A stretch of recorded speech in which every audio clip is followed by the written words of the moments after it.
자, 여러분, 오늘 강의는 제 2강이죠? 2강. 두 번째 이 강의고요. 그 학습 주제가 이제 계획 결정 과정이라고 해서 가장 처음에 시작하는 거예요. 그래서 현재 그 교재에 많은 자료 내용이 들어가 있긴 해요. 들어가 있긴 하지만 제가 생각할 때 이렇게 생각 들어. 이 시험 문제 유형을 보면요. 이 프로세스죠. 이 프로세스 가장 기본적인 걸 얘기를 하면 이 기획이라는 과정이 있어요. 기획이란 과정이 이제 목표를 우리가 설정하고 그 목표를 위해서 어떠한 타당성까지 조사하는 이런 내용들이 들어가 있기 때문에 프로젝트의 목표라든가 필요한 데이터의 수집이라든가 분석이라든가 이 종합적인 이 과정, 이런 과정들을 다 기획이라 그래요. 그래서 일종의 뭐냐면 타당성 조사. 이 타당성, 내가 정말 이거 해야 할지 말아야 할지 이런 내용이 들어가 있고요. 그 다음에 이제 우리가 계획 및 설계라 그래요. 이 계획 및 설계라고 하는데 여러분들이 공부할 때 보면 항상 계획이 먼저 나와요. 그리고 설계가 나중에 나와요. 그럼 현재 그 얘기는 뭐냐면 우리가 계획 설계라기도 하고 계획이라고 하기도 하는데 이 계획은 큰 머릿속에 구상을 해주는 거예요. 이 설계는 도면을 완성하는 그 단계가 되겠죠. 그래서 이 계획 설계라고 하는 큰 과정도 큰 과정, 하나의 큰 과정인데 이 과정들을 세분화하는 것들은 사람마다 약간 달라요. 그래서 어려운 거예요. 그래서 우리가 보통 이 계획을 한다라고 하면 되는데 어떤 분은 이 뒤에다가 설계자 붙여주는 분이 있어요. 계획 설계. 그 다음에 설계를 한다라고 하는데 설계는 우리 기본 설계라고 하죠. 기본 설계라고 하는 게 있고 그 다음에 시설계라고 있어요. 실설계. 그러면 둘 다 뭐가 들어가요? 설계가 들어가죠. 그러면 계획 설계도 설계고, 기본 설계도 설계고, 실시 설계도 설계인데, 보통 그 계획 설계는 이렇게 저는 설계자를 빼고 계획이라는 얘기를 많이 해요. 왜? 처음부터 막 도면을 완성하는 단계가 아니라 내가 우리가 프로젝트의 큰 밑그림을 그리는 단계를 조금씩 구현하는 단계이기 때문에 그냥 계획 단계 또는 계획 설계. 그래서 설계도 이제 우리가 기본 설계, 에서 실설계인데 좀 더 구체적이죠. 그럼 그 얘기는 뭐냐? 이렇게 실설계가 되면 굉장히 구체화된 어떤 도면 같은 그런 작업이 완성되는 단계예요. 이렇게 그래서 계획과 설계라는 과정이 이렇게 구분될 수 있다라고 생각하시면 돼요. 큰 밑그림이에요. 큰 밑그림. 그래서 기획 단계라는 단계가 있고, 그렇죠? 이 타당성 조사라고 했어요. 그 다음에 이제 계획 설계라는 과정이 있고, 이 계획 설계 과정이 있으면 뭐가 있어요? 이제 그 다음에 컨스트럭션이라고 하는 시공 과정이 되겠죠. 건물을 직접 짓는 과정이 된단 말이에요. 그럼 건물을 직접 짓는 과정이 있고, 건물을 짓고 나면 사용들이 뭐를 해? 이제 완성이 되면 사용자, 그렇죠? 사용자. 유저가 나오겠죠. 사용자가 나와, 사용자. 사용자가 나면 사용자들이 경험해 보겠죠. 그래서 우리가 POE라고 하는 포스트 아큐펀시 에볼루션이라고 하는 사후평가 과정이 들어가요. 이 사후평가라는 건 POE, 사후평가, 사후라고 한 얘기 뭘 얘기할까? 이용해 본 사람들이 평가하는 거. 이용해 보기 전이 아니라 이용했던 사람이 이 건물을 이랬어요 라고 해서 사후평가는 그 에볼루션 들어가는데 얘는 건물이 완성된 이후에 진행되는 거예요. 그 다음에 이 사후평가 것들을 나중에 후속 과정이죠. 후속 건축물. 이와 유사한 건물 있죠. 유사성 높은 건축물에 적용을 해서 일종의 이런 조건으로 파악할 수 있는 거거든요. 이런 것들이 전체적인 계획 결정 과정이고 이 계획 결정 과정에 계획 과정인지 아니면 전체 과정인지 이렇게 해서 우리가 시험 문제 유형이 여러 가지 관점으로 출제가 되고 있어요. 그럼 일단 일반적 건설 과정의 가장 기본이 이건데 여기 교재는 뭐로 나와요? 목표 설정이 나왔죠. 목표 설정이 나온 거고요. 정보 수집과, 그죠? 그 다음에 분석이 나올 거고요. 이 조건 설정이 뭐냐? 우리가 계획을 하기 전에 어떤 큰 컨디션이 있어. 이게 조건이죠. 조건 설정이 들어가고, 여기서 모델은 여러 가지 이제 대안적인 어떤 내용들이 들어갈 수 있는 것들이 있고요. 이걸 평가하고 계획을 결정한다라고 하니까, 요 기획에서 계획까지 좀 더 디테일하게 하면 이 교과서 내용이 들어가는 거예요. 상상해 가시죠? 자, 그 다음에 이제 프로세스의 목표 설정, 정보 수집, 그 다음에 조건 설정, 모델 구상. 모델 구상은 이제 계획하는 과정에서 이렇게 다양한 어떤 알터네티브한 그 내용들이 들어가는 거고 평가하고 계획을 결정한 거예요. 계획 결정은 계획 설계를 했다는 얘기입니다. 그 다음에 건축과정 밑에 보면 기획, 기초조사, 기획 단계를 얘기해요. 기초조사하고 기본 계획, 그쵸? 또 우리가 용어가 좀 틀려. 그러니까 많이 뭐라고 물어봐. 아니, 교수님, 아니, 왜 이렇게 용어 다 틀려요? 왜 그랬을까? 출제하는 사람마다 지가 쓰는 용어를 문제를 내는 거예요. 왜 그러냐 그랬더니 법에서 정해진 용어가 있다 없다 있습니다. 설계도 작성 기준에 관한. 하지만 예, 우리가 원래 계획 교수님들은 무슨 생각이에요? 굉장히 창의적인 걸 좋아하잖아. 그러니까 꼭 남이 한 걸 또 안 따라해요. 그러니까 나름대로 내가 이거 용어가 맞아 그러면 출제를 하는 겁니다. 그러다 보니까 이 용어가 사실은 뒤죽박죽 돼 있지만 그냥 우린 전체 큰 흐름을 알면 어렵지가 않아요. 이걸 여러분들이 완전히 외운다고 해서 이거를 하나에 고정하는 게 아니라 약간 유동적으로 봐야 돼. 그래서 이 건축계획은요, 고정적이다, 유동적이다 하면 유동적이라고 해요. 왜? 출제하는 사람마다 쓰는 용어가 약간씩 다를 수밖에 없어요. 이해되시겠죠? 여러분, 그 계획 설계 교수님도 학과에 보시면 어떤 생각 들어요? 뭐, 약간은 여러분들 엔지니어링보다는 뭐, 우리가 이제 건축가라고 하면 예술가에 가깝잖아요. 그죠? 그러다 보니까 그분들이 어떤 구속을 받는다든가 똑같은 용어 쓰는 거 싫어하셔. 그러다 보니까 이렇게 약간의 다양한 용어가 나와. 그러니까 공부하기 좀 어려운 거야. 그래서 전 이런 생각을 해요. 계획을 공부하시는 분들은 완전히 고정적인 거고 확정적인 것보다 약간 유연한 자세, 그러면서 상대적으로 어떤 계획의 과정을 이해하고 건축을 이해하는 이런 것들이 필요할 수밖에 없어요. 완벽한 암기가 아니라 어느 정도 구상을 어느 정도 이렇게 밑그림 정도 그려놓고 아 그래 이럴 것이다 라고 해서 접근을 해야 되는 거예요. 이런 접근법이 필요한 게 건축계획 공부고요. 자, 그럼 건축과정 세 번째 봤더니 기초조사 들어가고 기본 계획이 들어가.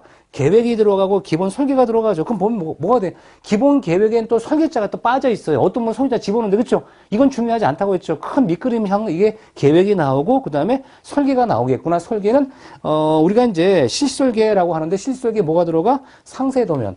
그게 뭐냐면 이 도면이 계속 작성이 되어야 돼요. 근데 아주 구체적인 도면들은 CC 설계 단계에서 완성이 돼서 시공으로 넘어간다. 이런 뜻을 얘기하는 겁니다.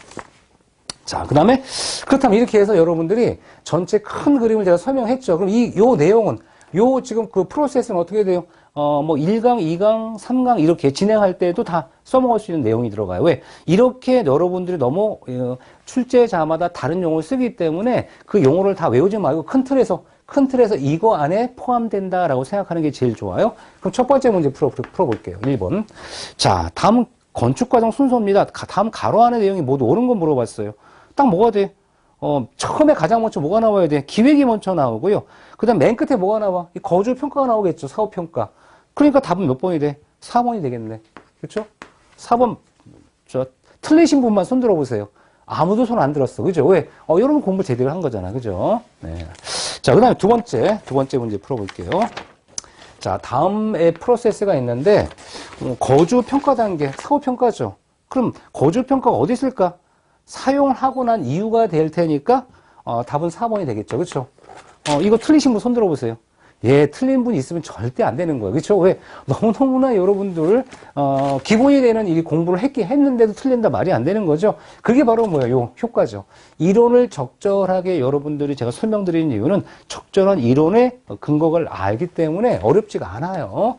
자, 세 번째 문제. 건축과정 설명으로 옳은 거 물어봤어요. 원래 옳은 게 좀 어렵죠. 응?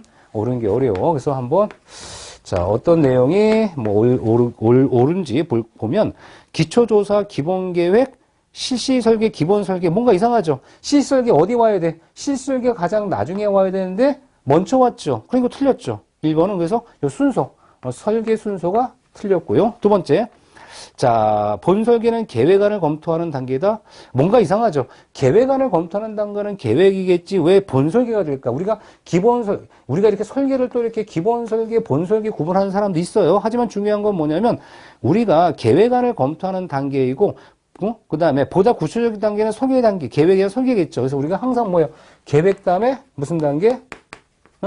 뭐 설계 단계다라고 생각하면 되고 현재에 표현하는 건 뭘 얘기해요? 계획안을 검토하는 건 계획 단계가 되는 거죠. 설계 단계가 아니라 보다 구체적 단계는 설계 단계에서 완성이 되는 거고요. 자, 세 번째 시방서가 나와요. 시방서 설계도면에 표시할 수 없는 각종 건축, 기계, 전기, 기타 사항 등을 글이나 도표로 작성하는 단계에서 작성하는 과정이다. 하자가 있을까요? 없어요. 답이죠? 4번. 자, 공사에 필요한 사항을 상세한 도면으로 표시하는 이 단계는 뭐가 될까요? 기본 계획이 아니라 실설계 단계가 되겠죠. 실시 설계가 아주 실질적으로 시공할 수 있는 그 상태의 도면을 말하는 거잖아요. 그래서 실시 설계 이렇게 나와야 되는 거죠. 그래서 현재 나와 있는 답은 3번 체크된 거죠. 자, 이렇게 해서 여러분 첫 번째 주제를 알아봤어요. 그럼 두 번째 주제에 관련되는 게 조사방법론이라고 그래요. 그럼 조사방법론 알아보겠습니다. 자, 그러면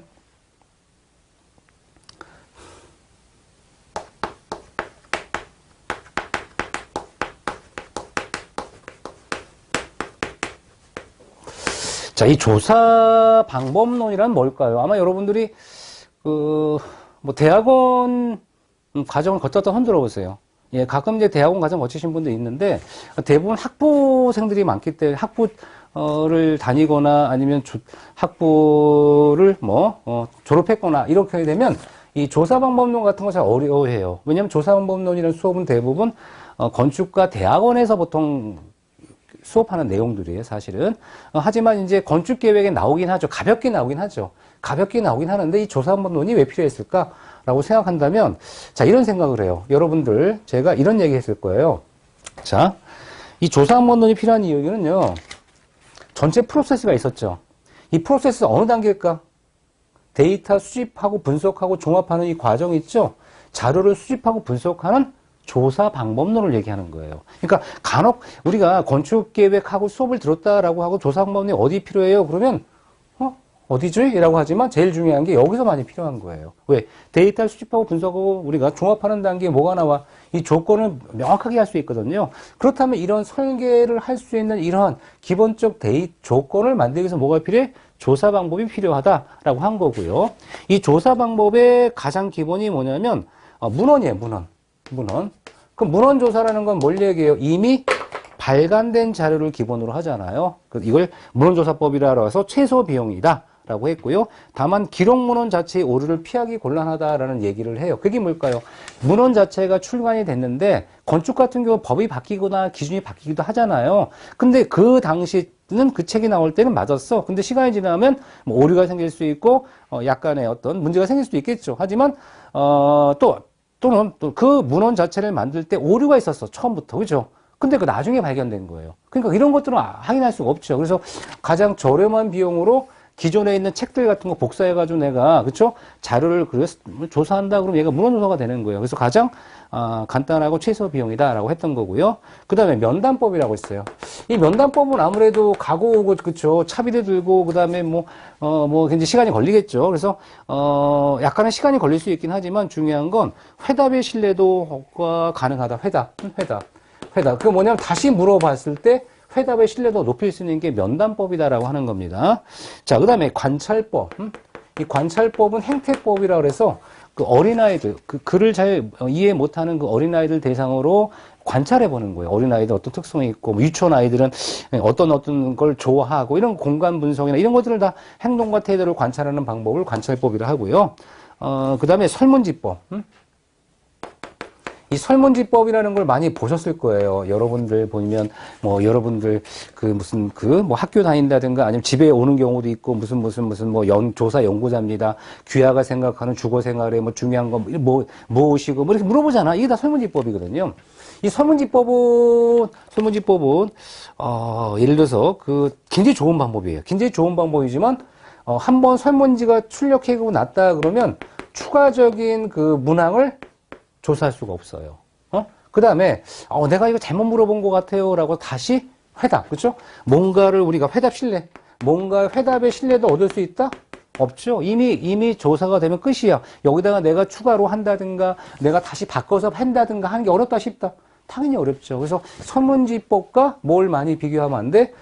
면담법에 대해서 이렇게 추가가 되지도 않고 회답도 어렵다. 설문지법은. 하지만 면담법은 가능하다 했었죠. 이 두 개를 잘 기억하시고요. 자, 그 다음에 이제 우리 실험법은 특별한 문제 해결 법으로 사용될 수 있는 실험법이라는 게 있고요. 그 다음에 시멘틱 디퍼렌셜이라는 의미분별법. 이 시멘틱 디퍼렌셜한 의미분별법은 여러분들이 이제 오수굿에 의해 제한됐다라고 해요. 의미분별법, 시멘틱 디퍼렌셜. 그 시멘틱 디퍼렌셜이라는 건 우리 예를 들어서 뭐냐면 이극성이 있는, 그쵸? 이극성이 있는 형용어고를 이용해서 여러분이 경험한 건축, 공간이나 색채학, 뭐 이런 것들을 우리가 조사하는 거예요. 여러분이 어떤 그 형상이나 색상을 봤을 때, 뭐 아름다워 보이거나 하는 것도 있고, 약간 추해 보인다 하는 것도 있고, 약간 보통이다라는 것도 있을 수 있고, 그 다음에 이걸 좀 더 환경에 조금 더 응용하게 되면 아주 조용하다와 아주 뭐 시끄럽다, 뭐 중간일 수 있고요. 그 다음에 조명에 따라서 본다 그러면 아주 밝고 쾌활하다. 그 다음에 아주 어둡고 칙칙하다. 어때요? 약간의 공간에 대한 느낌을 여러분이 표현할 수가 있죠. 무엇으로? 형용어를. 그럼 형용어를 뭘로 표현해? 형용어를 척도화시켜. 응? 척도화시켜서 여러분 1번, 2번, 3번, 4번, 5번이라고 해서 1번은 가장 낮은 점수, 가장 높은 점수 이렇게 해서 여러분한테 평가하기 위해서 이 평균값이 얼마 정도 나왔을 때 그 공간이나 색채나 그 특성을 긍정적으로 봐야 되는지 부정적 봐야 되는지 우리가 이해할 수 있고, 만약 긍정적으로 높게 나왔다 그러면 좋은 거고, 나쁘게 나왔다 그러면 나쁘게 나온 것을 뭐가 돼? 개선사항이 되는 거예요. 이런 부분의 항목에 대한 나쁜 점이 나왔기 때문에 이 개선사항이 필요할 수 있는 그런 그 설계였구나, 아니면 그 색채였구나, 아니면 이런 느낌에 대한 것들을 우리가 다시 조정할 수 있거든요. 검토할 수 있거든. 이런 것들을 다 시멘틱 디퍼런셜이라고 그래요. 시멘틱 디퍼런셜 하면 여러분 잘 이해 못할 텐데, 여러분 교수 평가할 때 있죠? 교수님의 말이 뭐 좋았다, 나빴다. 이것도 결과적 뭐야? 이거 시멘틱 디퍼런셜 유사한 거예요. 왜? 교수님의 어떤 그런, 강의에 대한 내용들을 좋은 점과 나쁜 점을 이렇게 비교하잖아요. 점수. 그 나중에 이걸 점수화시켜서, 평가하거든요. 이것도 결국 일종의 시멘틱 디퍼런셜을 교육과정의 어떤 평가표로 이용하는 것 같은 거잖아요. 그래서 우리가 이렇게 이극성 있는 형용어를 척도화시켜서 점수표로 만들어서 평가하는 걸 시멘틱 디퍼런셜이라고 하는 겁니다. 자, 그 다음에 이제 팩터 아나리시스라고 해요. 이 팩터 아나리시스는 이 의미분별법이라는데, 이 팩터 아나리시스가 좀 어려울 수가 있어요, 여러분들한테. 왜? 내용을 봤을 때, 요인 분석법이 뭘까라고 하는데, 자, 저 이렇게 생각을 해요. 제가 여러분들이 학습 태도를 구분하고 싶어서 한 강의실에 딱 서 있어요, 제가. 그럼 강의실에 딱 서 있을 때 여러분의 학습 태도는 뭘로 볼 수 있을까? 여러 가지 관점 볼 수 있어요. 여러 공통성이 있을 거예요. 일단 제가 무슨 생각해? 남성과 여성. 어때요? 남자들, 여학생들 구분할 수 있죠. 그 다음에 남학생, 여학생을 또 뭘로 구분할까? 안경을 쓰고 있는 학생과 쓰지 않은 학생들. 그렇죠. 이런 식으로 뭐냐면 공통성 있죠. 굉장히 많은 이 변수들이 있는데, 설계 변수, 이 변수들의 공통적인 것들을, 특성들을, 유형을 그룹화시켜요. 그룹화시켜서 하나의 구분을 하면 그것을 팩터 아나리시스라고 합니다. 이런 얘기를 하는구나. 그래서 공통성 있는 것들을 하나의 요인으로 분석하는 거구나 보시면 되고요. 이미지 맵이라고 있는데, 이미지 맵은요, 자, 이미지 지도라 그래요. 이미지 지도라 그래서 설계할 때, 특히 여러분이 이제 어떤 큰 계획안을 다루거나 할 때 현장 조사를 해봐. 현장 조사를 해보면 이렇게 제가 조사하는 땅이 있고, 뒤에 뭐 산이 있고, 이렇게 그 앞에 뭐 강이 있고, 이렇게 그 주변의 여건을 뭘로 이미지 지도로 이렇게 표기를 해요. 그 조사를 할 때 이런 것들, 여기 갔더니 여기 전봇대 한쪽 있었고, 고압 이런 게 있었고, 여기 일부 옆집의 경계에 어떤 뭔가가 이렇게 조사할 내용이 있고, 도로의 접근로일 때 이런 게 있을 수 있어. 그다음에 뒤에 먼 산이 있어서 여기도 뭐 북쪽도 견만이 괜찮고, 여기 한쪽에 뭐 이렇게 그 좋은 조건이 이렇게 이미지 지도로 그리는 이런 방법들, 이런 걸 이미지 맵이라고 해요. 조사 환경 대사 조건을 우리가 이미지로 남겨서 조사하는 방법을 얘기하는 거고요. 그다음 POE. POE라는 것은 아까 얘기했지만, 자, 볼게요. POE. 중요한 얘기죠. 거주 평가라고 했어요. 이 거주 평가를 해서, 이 거주 평가를 할 땐 설문 행태 조사 등을 포함한다. 행태 동그라미. 왜? POE를 할 때 우리가 여러 번 설문지를 받을 수 있고요. 자, 연구원들이 행동과 태도를, 주민들의 행동과 태도를 관찰하는 경우도 있어요. 사용자들의. 그래서 행태법도 포함할 수 있는 거예요. 그러니까 POE라고 하는 것은 굉장히 거주평가, 굉장히 조사 방법이 다양하기 때문에 그 안에 행태법도 포함할 수 있어요. 꼭 해야 되는 건 아니고요. 안 하고 넘어가기도 하지만 행태법도 기본적으로 할 수 있다는 걸 중요하게 생각하시면 될 것 같아요. 그럼 이에 관련된 문제 풀어볼게요. 자, 1번부터 풀어보겠습니다. 자, 첫 번째. 자, 다음 조사 항목 설명으로 옳지 않은 것. 1번. 어휘 차이 척도법 세멘틱 디퍼런셜 스케일은 이극성 밑줄, 흥하고 밑줄. 그쵸? 뭐 특별히 하자가 없네요. 자, 요인 분석 밑줄. 쭉 해가지고 이제 우리가 상관관계 기초. 상관관계는 이렇게 공통성 있는 상관관계를 얘기하는 거고요. 자, 그 다음에 건축기 조사 방법이고, 세 번째. 고주 평가는 건물을 짓고 난 후 실제 이용자가 평가하고 향후 일일성이 높은, 아니죠. 뭐라고 해야 돼요? 유사성이 높은 것들을 대상으로 한다고 했을 거예요. 그래서 살짝 보는 거예요. 살짝. 우리 살짝 보시면, 제가 뭐라고 썼어요? 제가 여기다. 유사라고 썼잖아. 그죠? 지금 쓴 거 아니죠? 아까 쓴 거죠? 요거. 이거 뭐냐면, 유사성. 생각해봐. 아파트 조사했으면 아파트에 적용해야지 아파트 조사한 결과를 어디다가 저기 국제공항에 조사시키면 되겠어요? 안 되는 거죠. 유사성이 높은 것들을 대상으로 이 평가 결과를 이용할 수 있도록 만들어주는 겁니다. 자, 그럼 다시. 자, 다시. 그 다음에, 뭐 4번은 특별히 하자고 없고요. 그 다음에, 자, 두 번째 문제. 자, 다음 조사 항목 설명으로 바르지 않은 거. 1번 팩토어널시스, 공통적 구조를 요인으로 발견했다. 밑줄 긋고, 관찰법, 설문이나 면담이 어린이 대상으로 할 수 있고요. 세 번째 설문지법, 설문집계의 추가질이 회답 신뢰도 확보가 어렵다. 제가 설명드렸던 이 부분이죠. 그 다음 네 번째, POE, 행태조사는 포함하지 않는 게 아니라 행태조사를 포함할 수 있다. 그러니까 답은 4번이죠. 그렇죠? 자, 이렇게 해서 본 겁니다. 그 다음에 세 번째 주제로 넘어갈게요. 응? 세 번째 주제.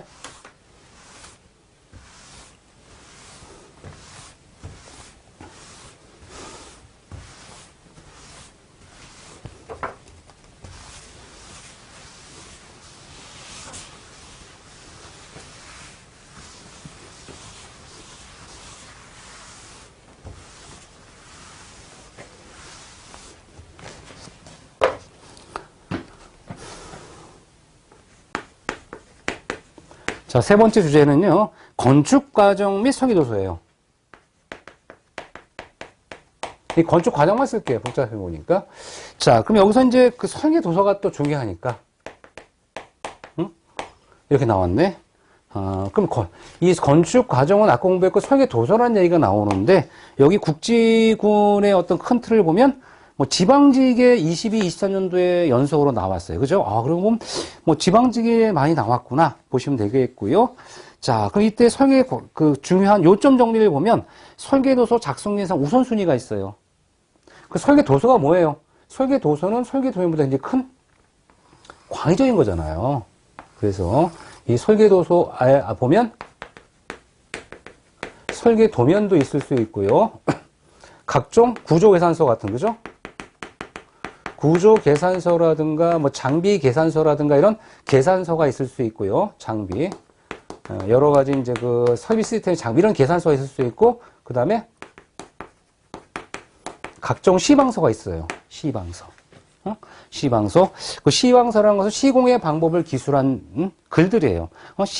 시공에 관한 방법을 기술한 어떤 서, 그렇죠?